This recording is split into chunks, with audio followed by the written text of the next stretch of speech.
ข่าวปีนามาในเมืองอินโดนีเซียเตอันอึดฮับไหลการกล้าขายและการเจอตื้อเลนยาไฟฟ้าเมื่อส่งพี่น้องผู้ปันแหงไทยทีวีออนไลน์เฮาค่ะทั้งเสียงค่ะผมยากันดังข่าวไอฟันในรายการข่าวนอกเมืองเฮาในค่ะเนาะข่าวดอนดำเมืองในได้เกาะเฮาข่าวอ่อนกันมาถ่อมข่าวอันว่าเมืองอินโดนีเซียเตอันอึดเป็ดการกล้าขายและการเจอตื้อเลนยาไฟฟ้าอันนั้นก็เป็น e-secret ในเมื่อในวันพัดวันที่25เดือนธันวาคมปี2025ในพ้องหลงฝ่ายไปอยู่ลีเมืองอินโดนีเซียอันนี้ชื่อว่าจูคาฟาเลฮักเมดนั่นลาดว่าตอนได้เฮ็ดออกปักเปิงอันในโลลองมักมันตีจุ้มลงปองจึงก็เยาสังจะว่าไล่ตั้งมักมันเยาจึงเดจังลงมือเฮ็ดสร้างให้กำซื้อเยาเนี่ยว่าจังนังไหนค่ะเนาะปักเปิงได้อึดเป็ดเลนยาไฟฟ้าในอำเจอตอนตาจีเมืองหรือจีเมืองนั่นก็เห็นเนี่ยค่ะเนาะที่เป็นตอนตาทั้งเมืองปัดปืนว่าจังนังไหนมันใจลาดกว่าตีลายข่าว The Star อันเป็นลายข่าวปืนตีนั่นว่าปักเปิงในเดจังไล่ตั้งมักมันเยาโตในกลางปีหน้าในเนี่ยค่ะเนาะปีหน้าในก็เป็นปี2026ในนั่นค่ะเนาะสืบลาดแทงว่าปักเปิงการอึดเป็ดเลนยาไฟ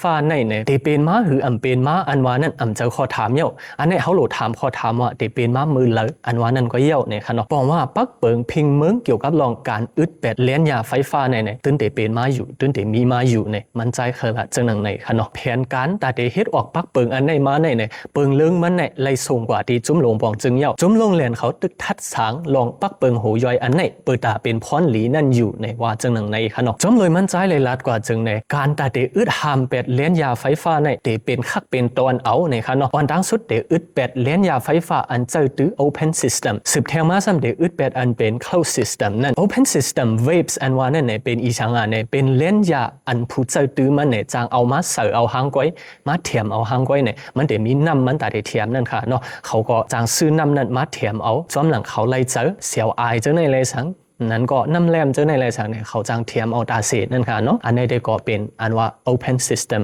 Waves นั่นค่ะเนาะ Closed System Waves ได้ก็มันเป็นเลนยาอันซื้อมาปอกเลยปอกนั่นเลนยาไฟฟ้าเนาะอันซื้อมาปอกเลยปอกนั่นนะก็อำจางขึ้นเทียมขึ้นไรนั่นนะคะอันมันใจไหลลาดกว่าได้ก็ที่อึดเป็นเลนยาไฟฟ้าอันเดขึ้นเทียมไรขึ้นอันเทียมไรขึ้นตาเศษนั่นค่ะเนาะไว้ในเยาะจังขึ้นอึดเป็นเลนยาอันอำจางเทียมขึ้นนั่นว่าจังนั้นค่ะแต่ที่อึดเป็นเลนยาไฟฟ้าอำจะว่าเมืองอินโดนีเซียก็ค่ะเนาะเมืองมาเลเซียก็คัดเจอมีแผนการมาปอกหนึ่งอยู่เมื่อปี2025นั่นนะคะไว้กาว่าอำเป็นมาว่าจังหนึ่งค่ะเนาะตอนดาเมืองไทยและเมืองสิงคโปร์ได้ก็ปักเปิงแต่ได้อึดเป็ดเลนยาไฟฟ้าเขาบ่มีไว้เยานะคะเนาะพอเข้ามาโดยดีเมืองสิงคโปร์จึงเขายังขึ้นจันมันแทงจันหนึ่งตอนดาได้เฮฮัมเลนยาไฟฟ้าขึ้นจันจึงหือเหมือนเจ้าหนังก้นออกเขาตั้งจอมเฮวินเลยสังก้นออกเขาตั้งจอมเฮเจอในเลยสังก้นออกเขาตั้งเหนือตั้งเจอในเลยสังใกล้ๆเลยขามตั้งทัดลงว่ามีเลนยาไฟฟ้าคือมีอันว่านั่นค่ะข่าวลองปักเบิงอันไหนได้ก็มีเจ้าหนังไหนค่ะเนาะข่าวโหในเขาคาเลยอังอิงเอามาตีหลายข่าว CNA เ